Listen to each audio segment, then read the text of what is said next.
Welcome to That's Lit, the Lightbox podcast. We're a venture capital firm based in Mumbai, investing in consumer businesses in India. On this podcast, we're going to be talking about all things consumption, culture, and technology. Our idea is simple. We love to learn. Come learn with us. Together, we'll dig into new ideas, new ways of thinking, and new approaches to solving problems from industry experts across various fields. We hope you enjoy it.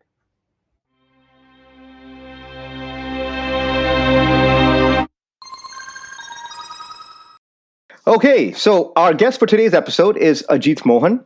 He's the managing director and vice president of Facebook India and the founding CEO of Hotstar. He's also a dear friend, so if he's mean to me in some way during this podcast, I would hope that you would ignore that and just take his advice about businesses. Welcome, Ajith. It's wonderful to have you. Said great to be here, and I promise not to be mean.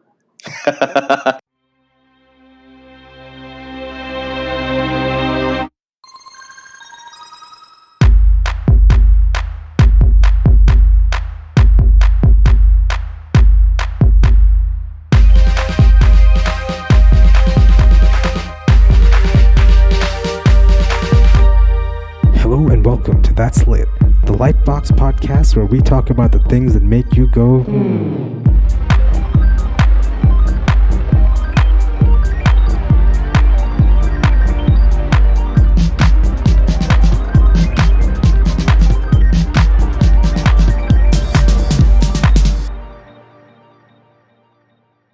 Okay, so let me start with something that's always been on my mind. I think you probably have one of the most unique resumes I've ever seen. You've been a consultant, you've been a journalist, you went from there to becoming a media executive, you then became a founder of, dare I say, a company that changed the face of media in India forever. And from there, you went to become the head of Facebook India. So, my first question is, what unites all of this? It seems very disparate at a very high level, but I'm sure there's a thread that kind of brings a theme out in some way. Um, yeah, I've never thought about it that way, Sid, but when I've reflected back, I do feel like I did a lot of meandering, and this is something that I've told my teams here at Facebook that at every point it started off as, can the next experience and journey be interesting, and can I learn things from it? And what you realize is, when you are open to that meandering, you end up with a bunch of stuff, and invariably the dots do connect, but only looking backward. I don't think there was a conscious attempt to go through a bunch of experiences with a deterministic objective set. And I think you and I have known each other for a while, and I suspect you would find that credible. I do think, just to give a couple of examples, I do think it does help to kind of do that bit of a meandering, and the experience invariably shows up in ways that you don't always, you can't always predict. I remember, when I was starting Hotstar, I was quite influenced by the work that I had done in media in the US 6 or 7 years before that, because when I was with McKinsey in the media practice, um, a lot of our work was happening when the world was transitioning into a more digital world. Hulu was starting, I think YouTube had just started, and I have an interesting story. Said, I don't think I've told you, without naming clients. Sometime in 2006, I worked a bunch of time with a client in the US, where the big thing that we were trying to solve for was, how do you get um, how do you manufacture the right DVDs and get it distributed to the right Walmart stores for the Christmas season? This was a media company, and frankly, the whole home DVD business was extraordinarily profitable. And their big challenge was that they used to miss out on a lot of demand because they were not predicting the demand of the right titles of movies and getting into the right stores. And a year later, you know, uh, in 2007, that probably was the least interesting question for most media companies. So in 2012 working for Star, I think I was quite conscious that what may be extremely entrenched business models can change quite dramatically in a very short period of time. And I did work in urban policy when I came back to India in 2008 and 2009, and in some ways that stands out as quite different from most work that I had done. And yet now looking back, I think if I look at a lot of my work in Facebook, which has meant having a point of view on navigating, many of the conversations around designing new rules of the internet. I do think I benefit from the work that I did more than 12 years ago. So I think it's been a lot of meandering, which didn't have a goal or an objective, but invariably you realize that those experiences help you connect the dots, and I think that's been the case for me.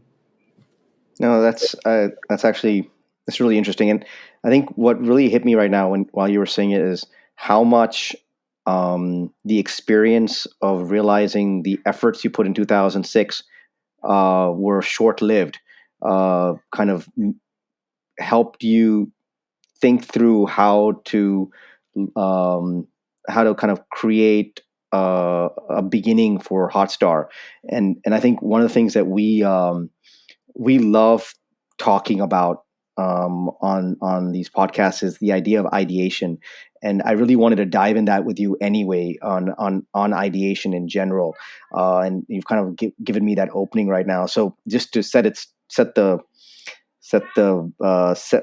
mark here. You joined Star in about 2012, right? Around 2012, and a couple of years, 2 or 3 years later, you launch Hotstar.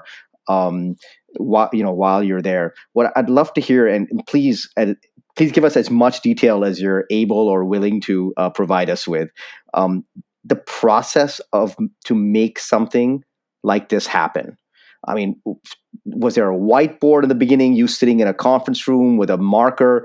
I know that you were the only person at and I don't even know if it was called Hotstar at that time, but at Hotstar, what was the tabula rasa, the blank slate look like? What was your canvas? And maybe another way of kind of putting this is to say, if you were to launch another OTT platform tomorrow, what would the sequence look like today? But if you could just walk us through building this in the very, very beginning, that'd be really interesting. Yeah, happy to. Said it's interesting because it wasn't a blank canvas, and I'll explain why. So in 2012, I mean, the first year said I actually my role was leading the CEO's office, leading Uday Shankar's office, and largely driving strategy on a bunch of stuff, including what was then the beginning of Star's foray into sports. I joined a couple of months after Star had won the rights to Indian cricket in March or April of 2012. So a lot of conversations were about sports and cricket, and very soon after, when Fox bought the joint venture from ESPN for Asia, and Star sort of ran with all of the sports rights and the business that ESPN Star Sports was running for the region as a whole. And I remember, my first set of conversations with Uday, when, largely like when anyone joins a new company, you would go and meet all of the businesses. And I come back and, sitting across him on the sofa, and he was like, "So what do you think?" And I remember kind of telling him my observations about Star, purely coming in as an outsider, who largely had worked in media only for clients. I frankly, that was my real first job outside of consulting at that point. And one of the things that I remember telling him was that the big missing piece seems to be in digital. Star had experimented with digital for quite a bit, including the Murdochs.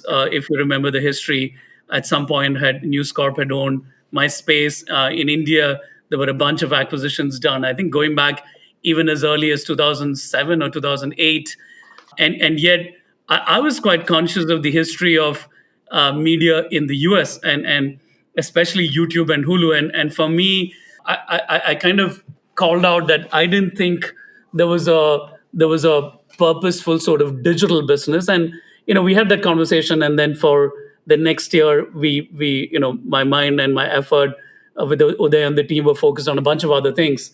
But then, sometime towards the end of 2012, we ended up with a bunch of sports rights, including the Indian crickets that started bid for, and many of which were inherited from the acquisition of the joint venture with ESPN Star Sports. And we kind of hit upon this. We had all of this.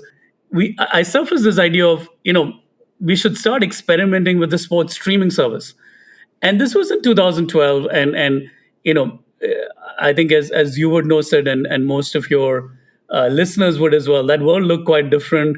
It was pre-geo. Even 3G wasn't in place. Data was quite expensive. And the idea was, is there an opportunity for us to build a premium paid sports streaming service?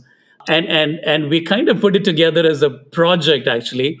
Worked with an external partner, pulled a bunch of young folks from inside Star, and launched a service called Starsportscom in December 2012 for people who are into cricket and remember, with the India Pakistan series, purely as a I remember that. Yeah. yeah, purely as a beta service, right? I mean, and of course, and I, we can talk about this later, but of course, the service, within the first few minutes, it crashed because there was so much demand. But that's a different story. But that was the starting point. So in many ways, there was a big precursor to Hotstar, which was Starsports.com. And of course, because of the success of Hotstar, I think the story of Starsports.com has gotten relegated into the background quite a bit. But the interesting part was that between December 2012 and January of 2015, when Hotstar was launched, I actually now look back and say we got this amazing opportunity to have this massive experimental canvas, probably with not a lot at stake, because no one was paying attention. There wasn't a lot of expectation, and what that allowed us to do, as I think, was 2 years of trying out many things. And to your question about sort of what does that timeline look like, we launched it as a fully paid service in June of 2013, and we ran that for a few months. And we used to have thousands of subscribers. I think at some point we crossed 100,000 subscribers on starsports.com. It was all live and it was all paid for. And I remember a conversation with James and Uday where, and Sid, you have to know the context. I think the Murdochs were known for a militant belief in subscription, and with all the hard work to create premium content, it was understood that within the Murdoch shop there would never be content that would be given away for free. And therefore, a few months into running starsports.com, it was a year after the beta launch, I think, we were looking at these subscriber numbers and we were quite happy about it because 100,000 in 2013 for a paid service looked fabulous. Oh, sorry, there were 100,000 at that time that were paying for Yeah. starsports.com? Yeah. Oh, On and off. okay. Yeah, they were not recurring subscribers. I mean, they would come in for, there were all kinds of packages, but people were paying, but, Okay, got it. not millions. And I remember James saying, why don't we just open this up for free? And there was silence in the room because um, he had a history, like Rupert himself, of being extraordinarily militant about not giving any content for free. But it was also clear that if we were to fundamentally change the space, we had to do something different. So we actually, in 2014, if you remember, starsports.com bought the rights to IPL as a one off from Times Internet at that point, which had the rights. And we opened it up as a 5 minute delayed IPL stream, which was for free on starsports.com. And the numbers just exploded. And I think that was sort of the point at which we had the confidence that there was something big happening here. We were onto something big, and it gave us the confidence to build what turned out to be Hotstar. I remember starsports.com, and I feel like I remember the first version of Hotstar, but the user experience was miles apart. And I just I, was Like you're sitting there and you're saying, okay, I've got this. We're going to give it away for free. It's we've got the rights as well. Why is it not starsports.com? Why are we not on Star Sports right now? Like why is it Hotstar? Like how did that thinking take place?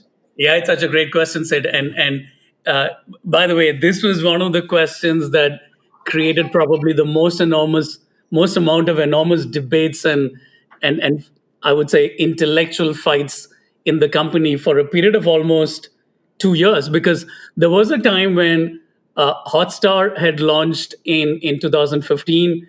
Starsports.com had done quite well by then, and we continued to run the services in parallel for quite a while. And I think you're right. I think in some ways, when we launched Hotstar, the Starsports.com experience was actually quite good and probably ahead of Hotstar. We had seen a lot of success with it, and of course, it was a specialized service. I think it came down to this, Sid, and I believe we made an extremely wise choice. The choice to do away with starsports.com and bet all of it on Hotstar was built on the assumption that one, it made sense to focus on building one great product rather than building multiple products. And we understood that a lot of this was going to be about our ability to build a great product, which meant our ability to attract great product and engineering talent in India. And again, I mean, the world today looks so different from 2013 and 14, and we recognize that that was going to be a limited resource. The funny part is engineering talent continues to be a constraint for companies around the world, and therefore it made sense to have focus.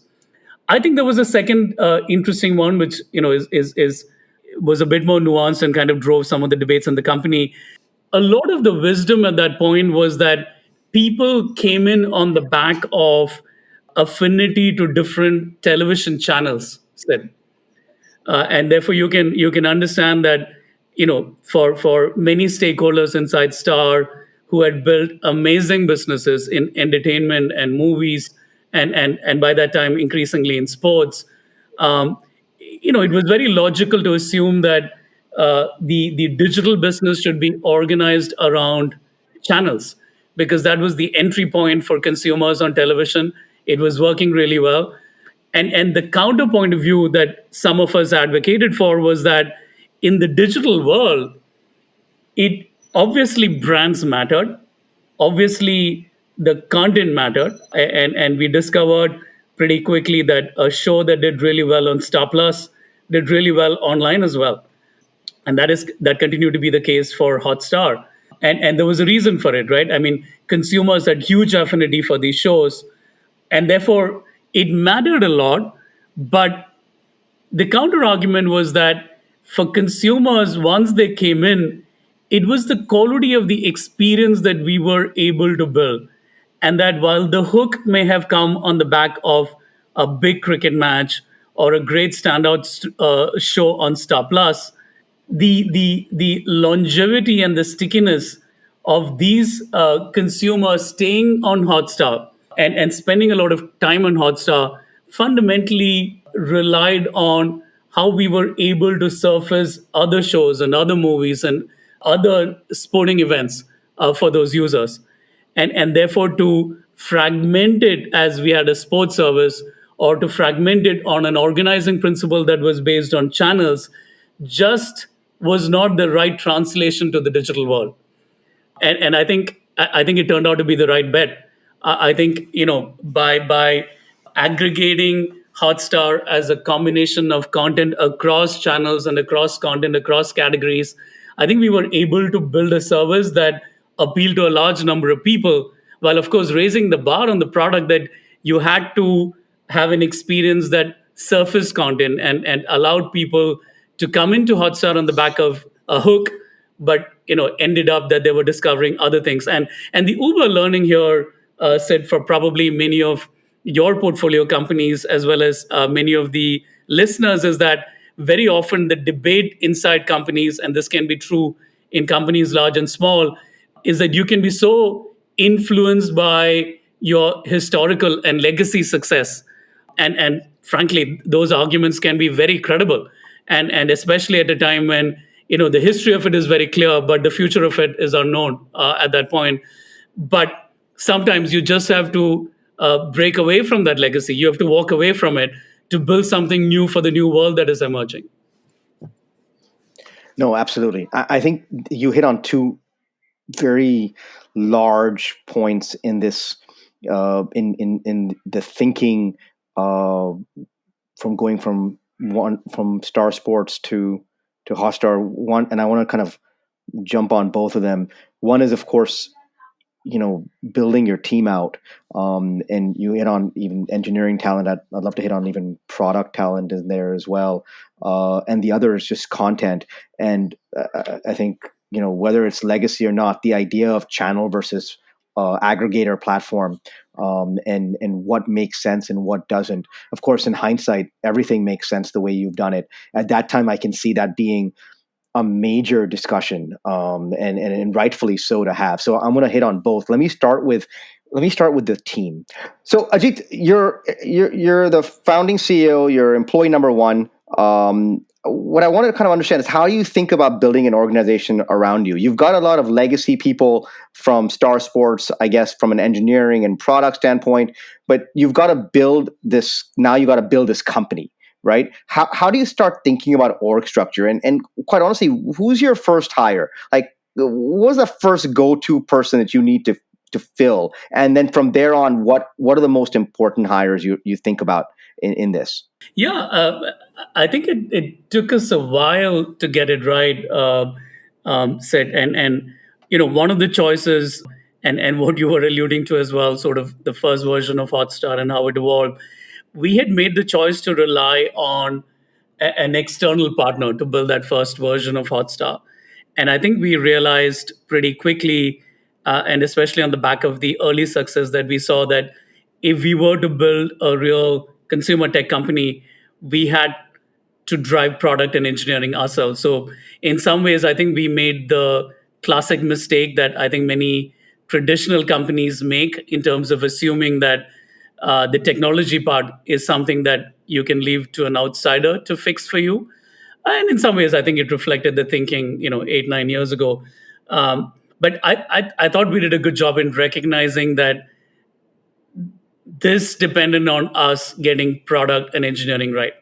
That even though we were a media company, we were sitting inside a media company, we were going to be successful or we were going to fail based on our ability to fundamentally drive product and engineering a lot more than content. And of course, we benefited from the fact that we had access to this amazing portfolio of content. I think that made the choice easier.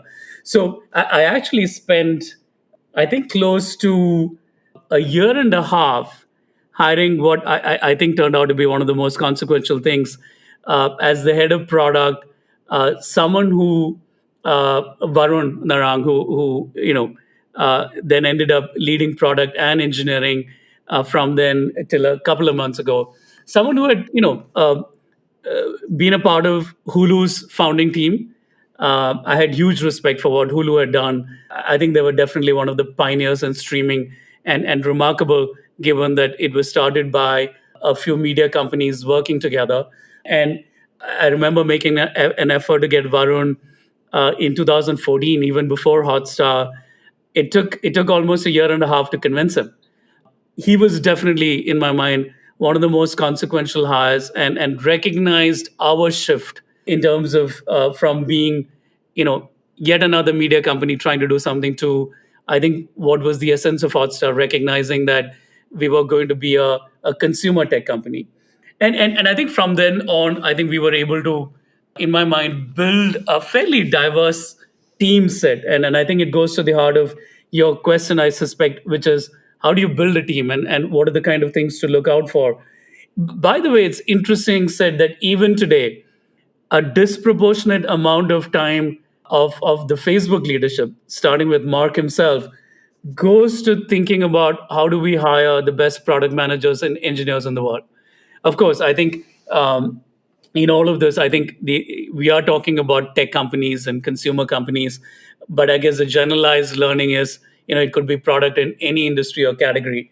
But if anything in tech, I think that has become even more important than 5 and 10 years ago, and it's pretty clear that it'll continue to be the most consequential thing when you look at hiring, because everything starts from there. All the differentiation, every part of what makes what you're building magical will come out of your ability to have great PMs and engineers.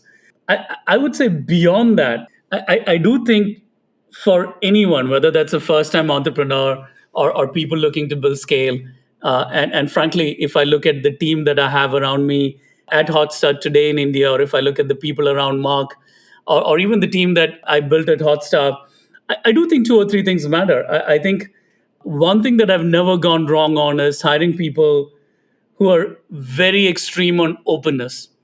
I'm sure you see that in many of your portfolio companies as well, Sid, and companies that you look at when you're thinking about whether to invest or not.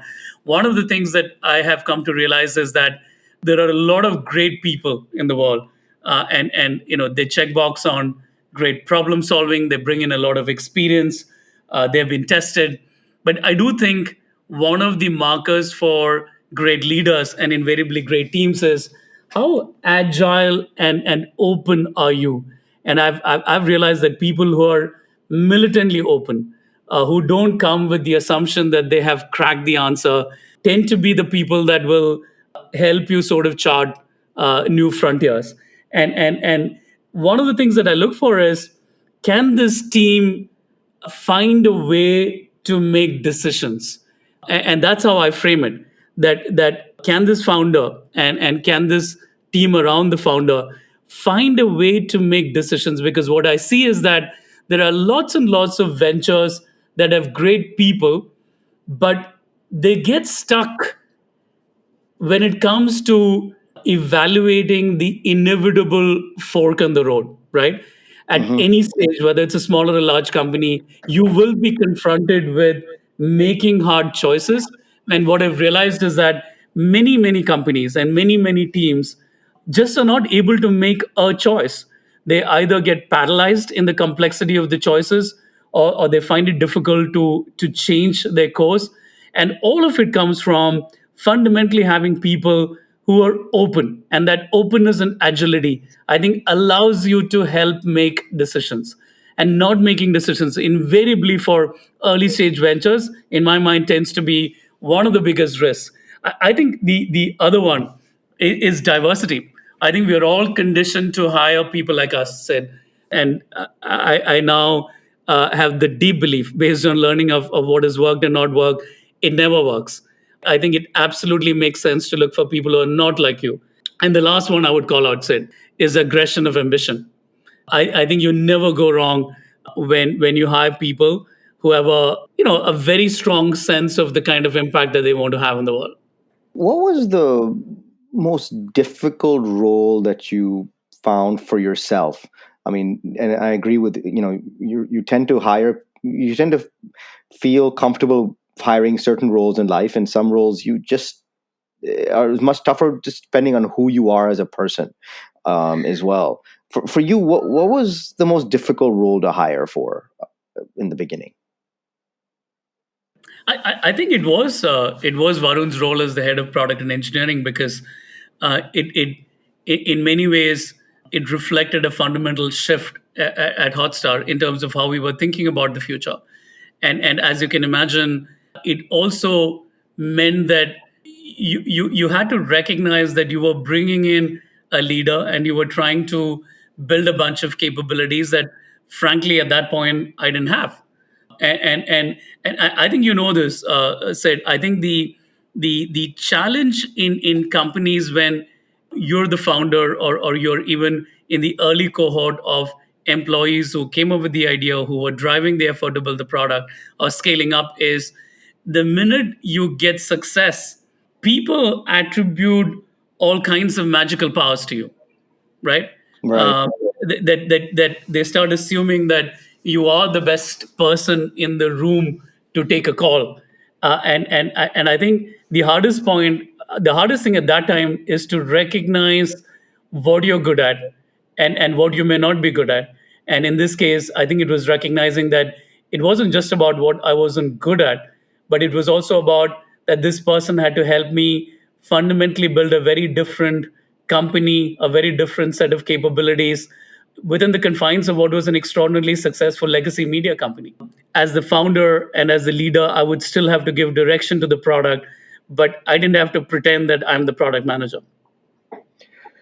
I think there's some background here. I just want to kind of put out because I don't think the need is fully understood of the what you were trying to accomplish, or and whether you were trying to accomplish. I think you had to have some idea of the need for something from a product standpoint that could very possibly explode, and it shouldn't break down and crash like Star Sports did on the day of the launch that you mentioned earlier.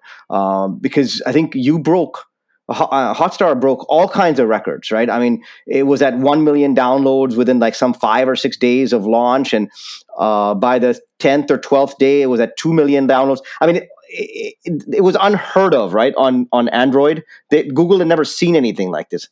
Is that right? Am I getting these? I don't want to say something that's false. No, no, it is true. I mean, I've never seen you being so kind to me, so I thought I should just let you run with the momentum of the praise. Um,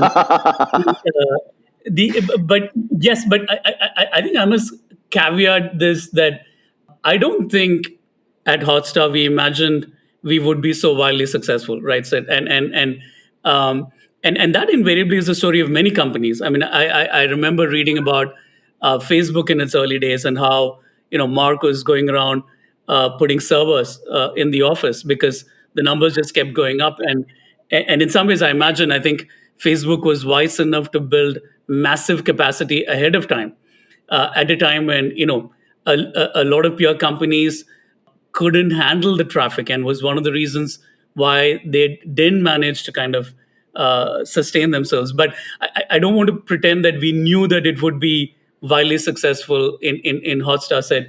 But I think there was a recognition. And by the way, I think so the funny part is, despite all of what we learned from Starsports.com over almost 2 years, Hotstar crashed on its very first test, which was the India Pakistan match at the World Cup in Australia in 2015. So, for all of our learning, That would and have been very close to when you launched, right? I mean, yeah, yeah, you it launched was at that time for it that was World Cup. yeah, it was a week after launch.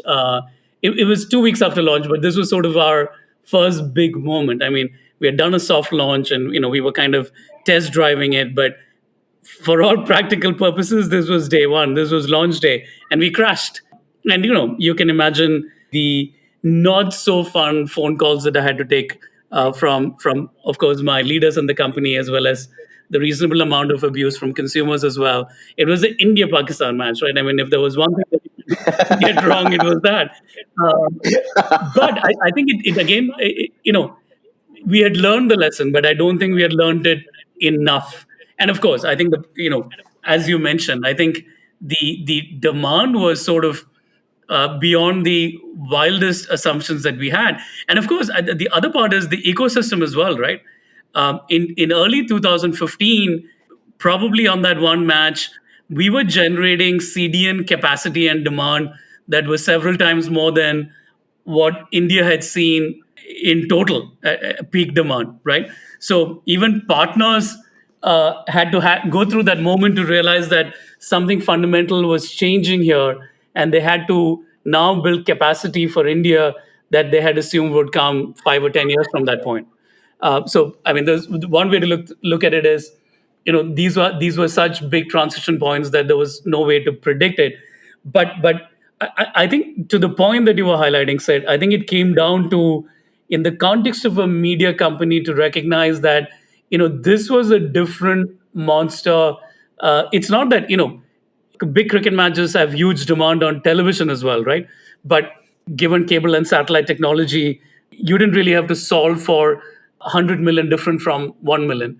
So I think we were learning some of these on the fly, And unfortunately we were, there were a few crashes that we had to go through to recognize what was truly important and what we had to build. And I think it again came down to recognizing that while content was important, whether we were successful or not depended on how much we were getting product and technology right. No, absolutely. And I think I want to kind of break up the product into two parts here. I think one is the product itself, and the other is the product team. I'm going to go with the product itself first, and I'll come back to the team in a second. The the basic idea of Hotstar is fairly straightforward, and I think the way you describe it is actually it makes it sound even more simple than that. But you're building a new OTT platform from scratch in a country that's never ever experienced anything like that. And the challenges of doing that uh, are huge. And I wanted to kind of understand as you think of as you were sitting there, perhaps with Varun and other members of that team, saying, "Okay, what do we need to make sure we get right on this product? There's a lot we can be doing, but there's something very basic we need to get right. Let's just make sure we have that going on." How did you think of that early product roadmap for yourself? Yeah, it's such an interesting question, and your questions are also sort of triggering me to think about those early days. Um, Here's something that I think you'll find interesting. When we were starting to build the product in 2014, leading up to the launch in 2015, there were two things. I think there were three things that we were kind of really focused on from a product point of view. One was, how do we make video to stream on low bandwidth environments and low quality phones, right? And again, Yeah, yeah. imagine the world in 2014, right? And here's an interesting anecdote. I think we spent an extraordinary amount of time thinking about it and figuring out how to make Hotstar work on Asha phones. Do you remember the Asha phones? Actually, I do not. I'm sorry. It's also partly because you're a fancy guy, said, but we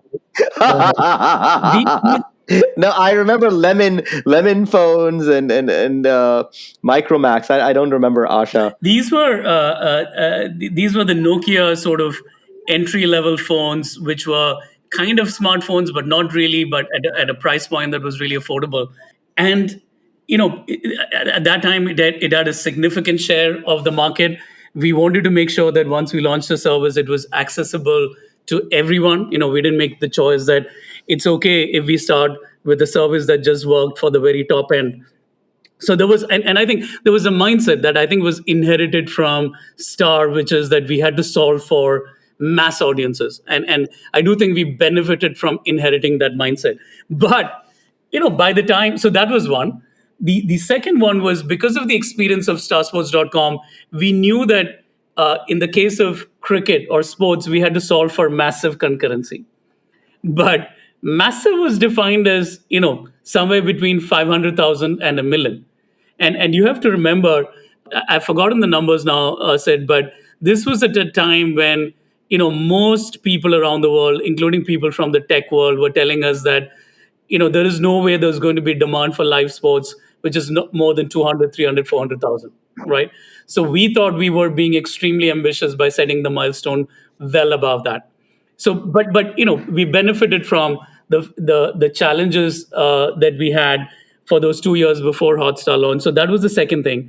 The third thing that we were trying to solve for was, given that a disproportionate number of our disproportionate volume of our content was long running television shows with hundreds of episodes, we were trying to figure out, yeah, and that was quite different from Netflix, right? Or Hulu, which were the Right. only two other benchmarks at that point. The top five shows at that point on the Star Network would be at least 500 episodes, many of them a lot more than that. So we had to fundamentally think through a challenge that we didn't see anyone else had solved, and obviously wasn't a challenge on cable and satellite broadcast. how do you organize this content in an intuitive, elegant manner on a small mobile screen, which is what most people would have. Now, the interesting part on this is, and it gives you a sense of how quickly things change, and again goes back to the idea of agility for the team as a whole, but particularly for people who drive the product. The mobile phone space changed so much between when we started designing Hotstar and by the time we launched. Asha phones became almost immaterial, so we ended up spending a lot of time on a problem that by the time we launched, because of the explosion of cheaper smartphones, right, and the emergence of a whole generation of Indian brands. If you remember, there was a lot more smartphone ownership, and Asha became a lot less consequential. So it almost wasn't, it was a problem we spent a lot of time on that turned out to be completely not material for us once we launched. Concurrency continued to be something that was important for a long time, and I think Hotstar today can serve more than 25 million concurrent viewers on cricket, maybe a larger number, which is dramatic, right? But very different from the world 5 or 6 years ago. And then this whole, how do we organize long running TV episodes, also turned out to be not that important, because we realized that people largely were catching up on recent episodes. So I think it just gives you a. Sorry, Ajit, do you mean how you would organize older episodes so they could be found easier? Is that what you were trying to Yeah, solve and for? imagine it from a product point of view, right? Think about, sort of the user navigation about it. And at that point, we didn't know, right? And we were therefore solving for all kinds of use cases, including, hey, there will be people who will want to watch a show from the first episode and go through all of the episodes before catching up. There may be a bunch of people who just want to watch the latest episodes. There may be others who may want to catch, different tracks. In the media world, sort of stories go on tracks, right? So maybe they want to go back and watch a track that they were really invested in. So it raises the question of, how do you organize this content from a user navigation point of view that solve for all of these use cases, because we didn't know at that point how it'll play out, because there was nothing that we could look towards that said, oh, this problem has been cracked. I think I gave these examples to say two, three things, Sid. One, that a lot of times you end up investing a lot of time before launching the product in solving problems that turn out to be completely immaterial once the product is live in the market. That's one. Second, that in some ways you have to be super agile, right? You cannot be too Right. invested in some of the things that you thought were important to solve for. And the third one is, and this is sort of a big theme for me, and I think in the tech world this is deeply understood, but I'm not sure whether it is practiced as much, is you really have to experiment, but you also have to let the experiment play out. I think there's so much, everyone now knows that the value of testing and A/B tests, but I'm not sure whether newer ventures and newer technology companies frame the experiments right, and then let the experiments play out with enough time and energy behind it to actually pick up the learnings. But Right. nothing more important than that. I think the nature of consumer tech means that we have this amazing opportunity to actually not just keep drawing, on the canvas. We can actually put it out and learn. But I think it's also important to frame those experiments and let them play out so that we can actually get the right learnings. Is there an experiment that you did that you also let play out, that if you hadn't experiment with or hadn't let play out, it would have changed the course of Hotstar in your mind? I think the biggest one was keeping hot stuff free, said. And it goes back to the story that I was saying about, where the assumption that all of us had was that we were going to drive a subscription service, and it started with Starsportscom, and that shift and the success that we saw gave us the conviction to build Hotstar as a free service that I think was quite different from the conventional wisdom in the media world at that point. And I still believe that that probably was a non-intuitive answer that that we stayed with for a very long time. The interesting part too is that today, as Hotstar and Disney Hotstar Plus has pivoted to more of a subscription service, I actually think it is that massive equity and scale that was built with Hotstar, that as a free service, that even allowed the pivot to subscription. So I would think if there was one experiment which you know had a lot of angst, a lot of debate in the company, was we went back to the drawing board every 3 and 4 and 5 months and said, is this still the right thing to do? Are we undermining our traditional business? I think staying with what was a big strategic choice to allow the service to be free, especially said at a time when data was extraordinarily expensive, right? This was all, Hotstar was alive for a couple Right. of years before Geo launched its 4G service and completely changed the landscape of access to affordable mobile broadband in India. And sticking with what was a big strategic choice, I think was the right thing. And I think a lot of kudos to James and Uday and the leaders for having the willingness to potentially cannibalize the legacy business with the choice to retain Hotstar as a free service. But I think that was one of the biggest experiments we did that turned out to be the right one. One of the biggest issues that we find from a hiring perspective has always been what is the right background of someone in product. Um, so I completely agree with you on engineering.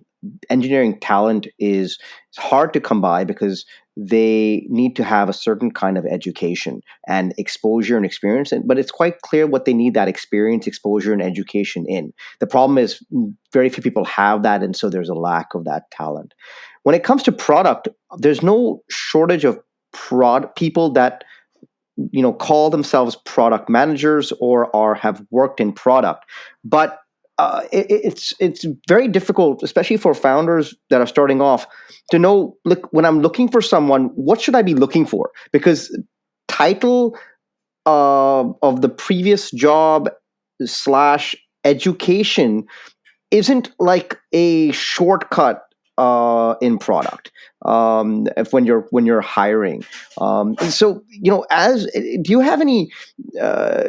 Have you seen that? Working with Varun and coming up with a team for the product side of this, especially when you're. I mean, whether you're building for the scale that you eventually got, you were still building for some massive scale. You knew the Cricket World Cup was coming up in Australia months after, days after you would launch. You knew that Star Sports had legacy subscribers or just users of the platform. How did you think about recruiting?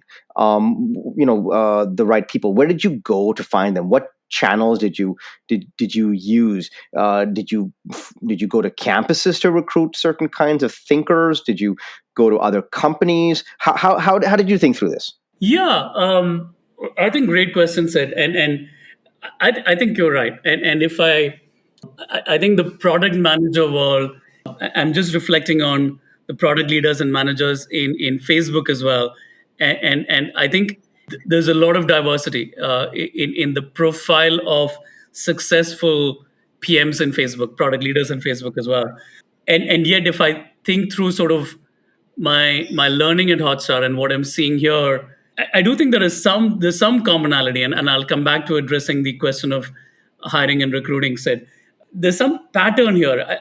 Invariably, they're great problem solvers, right?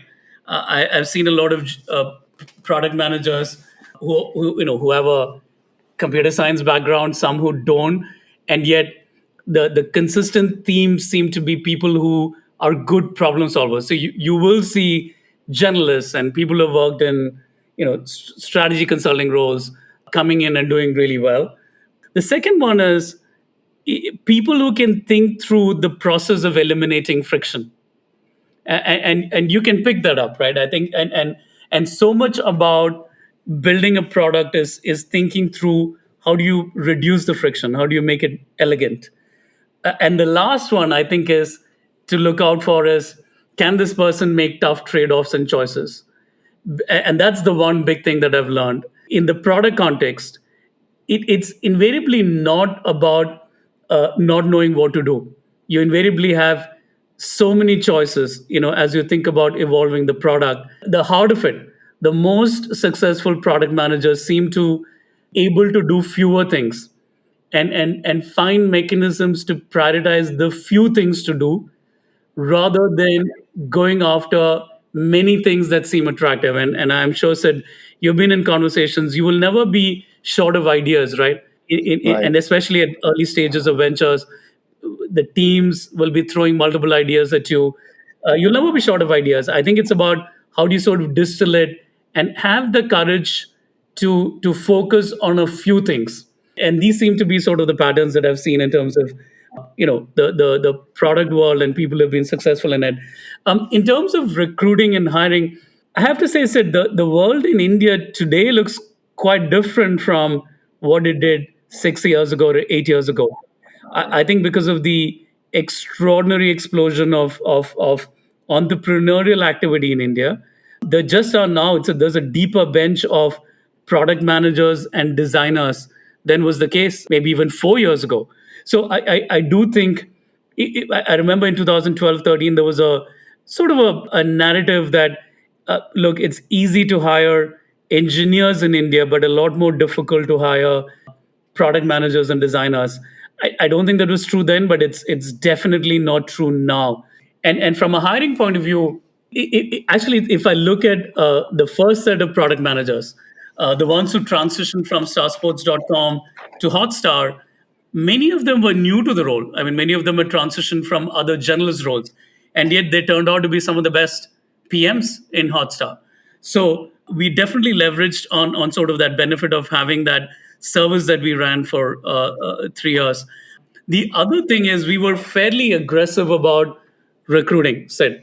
And of course, I don't know whether you remember, we even went down a fairly non-traditional path of using very visible, very above the line marketing to hire for Hotstar. And there was a billboard campaign that we did, for example. Yeah, we have pictures of You know, it. We were going to ask you about that, but I decided not to. yeah, and again, it was a bit different, right? I mean, we were thinking of it as a consumer marketing campaign, and we did it because we thought by then Hotstar had a great story, had a great hook, and we thought we needed to leverage a non-intuitive mechanism to get people to take notice. And of course we plastered it in the kind of offices in Hyderabad and Bangalore where tech companies are there. And I remember at least a couple of them complained and had it taken down. But it gave you a sense of how important recruiting and hiring was on the agenda. And we were, of course, looking at other companies that had been around for longer and had scaled more, but also kind of using as a hook the idea that we were building something new. And by then we had kind of some of the big numbers. So we could even offer as a hook what I think product managers and engineers care about, that they're solving big problems in the tech world that were new and interesting. And that was the idea, Sid. So you've used the word hooked a couple of times, and I want to use it in a different context. I know we're running out of time, and so I wanted to ask you a question on content and your thought around content, and then we'll try to close it up after that.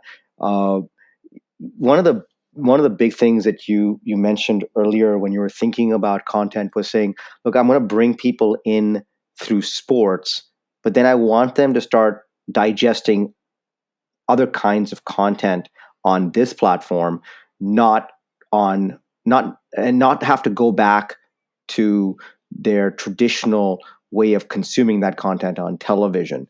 And I think one of the things that we say a lot about Hotstar is it's the go-to case study on changing user behavior.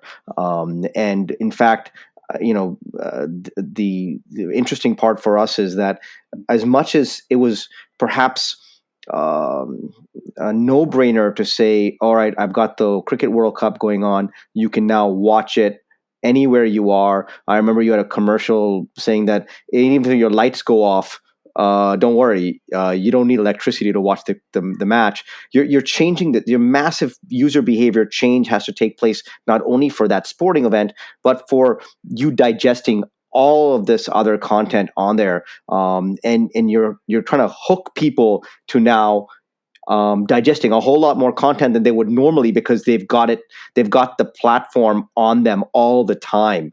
As you think about content, and what would work, what would not, um, how you would choose what content to show. Should you have original content versus having this library of content that's already available to you? Will the library of content then take you to original content as a stepping stone, just like sports was a stepping stone for that other content? How did you see that, and how did your thinking evolve over time? Especially, and I'm going way back, and our lives have evolved over time, over this time as well. But how did you think of content, and the importance of making sure you weren't, let's say, a one-trick pony in sports specifically? Yeah, no, great question, Sid. And uh, I think I don't think we've talked about it enough, Sid. But there was always a big delta between, sort of the narrative of cricket being super important for Hotstar and the reality of the diversity of content consumption that happened on Hotstar right from day one. And this was one of our bets, Sid. We knew that there was massive appetite for consumption of television shows across languages across the country. I think sports is probably always a bit more sexy from a narrative point of view than soaps, but the reality is that we were aware that when you looked at the numbers on television, and when we even looked at some of the consumption that we had seen of star shows on other platforms, it was very clear that there was massive affinity. And one of the bets of Hotstar was, and you know this, Ed, I think there was an assumption that, hey, no one is going to watch legacy television shows on a new medium like a mobile or a large screen TV. We didn't believe that. And of course, I think in some ways it made sense for us not to believe it because we had such a massive portfolio of content that were daily episodic television shows. But we also genuinely had faith because we had seen the data, we knew the numbers. So the bet on Hotstar was always that it was going to one of the primary vehicles for consumption and engagement and affinity was that the large portfolio of content that the Star network had, and the Star channels were leaders in almost every state. So that was a bet that we had made, and right off the bat, we saw that people were coming in to catch up on television episodes. Said, but we also knew that the spike in. So interestingly, if you look at all of Hotstar's consumption over a longish period of time, I've forgotten the number now, but I think it was only 15 or 20% was sports and cricket. 80% was everything else, which is quite different from what turned out to be a quite popular narrative about Hotstar being only about cricket. But what we did know, Sid, was that cricket offered these big, spiky moments, and you saw that in the concurrency. There were numbers that not just India but the world hadn't seen before that. But the strategic goal that we had to have was that when people came for cricket, through the product as well as through the communication in match, we had to introduce them to other things that they could be interested in. And again, going back to the idea of relying on data, we knew from data that there was a massive overlap of audiences across categories. That it wasn't that there was this male sports viewer or male cricket viewer who wasn't interested in television shows. The data always told us that women watched a lot of sports, men watched a lot of television, and there were massive overlaps between television shows and sports and movies. So I think, following the data allowed us to make the right choices, and it was both about relying on marketing because you had these massive number of people who were coming to watch cricket, and we just had to tell them. But a lot of it was about the product, and I think we didn't get it right on day one, but I think we evolved quite a bit over time in terms of the recommendation engine and being able to understand patterns of behavior.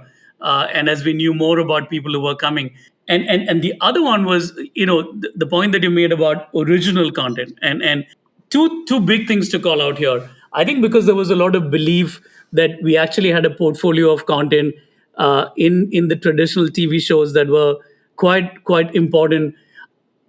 I think we had the wisdom to stay away from, at that point, investing a lot of money in original content.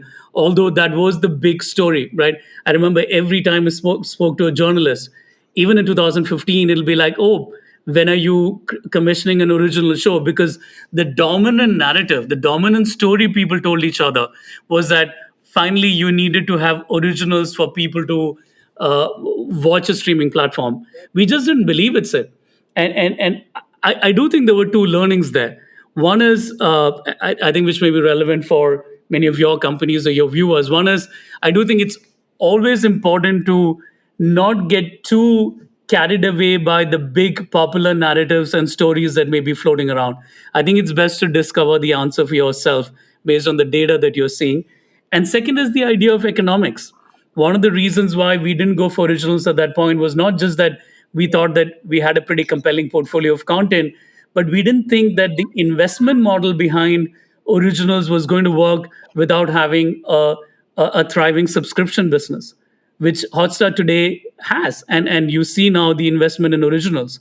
And that's the other big call out, right? I think for new ventures, you can always have an economic model in the short term, where you need capital, there can be a gap.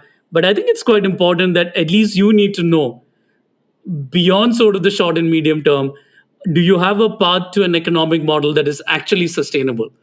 And in this case, I think we made the wise choice of delaying the investments in originals and focusing the investment on product and tech until it got to scale and an economic model that justified it. No, that's really interesting, and it's really interesting that how that's buttressed other ways of generating of now starting to generate content on your own, and of course the massive library from Disney, etc. So that's very, very helpful. I haven't even got to. I wanted to talk to you about culture. I wanted to talk to you about how you think about distribution, the ridiculous things that you did in marketing that worked, but I don't think I could have been in any meeting where someone said, I want to do this, and like putting my name on cups with in tea with ginger and in paper cups. I want to go through all of that, but I know we've run out of time. I think we should do a follow-up. with I think you. we should do a follow-up.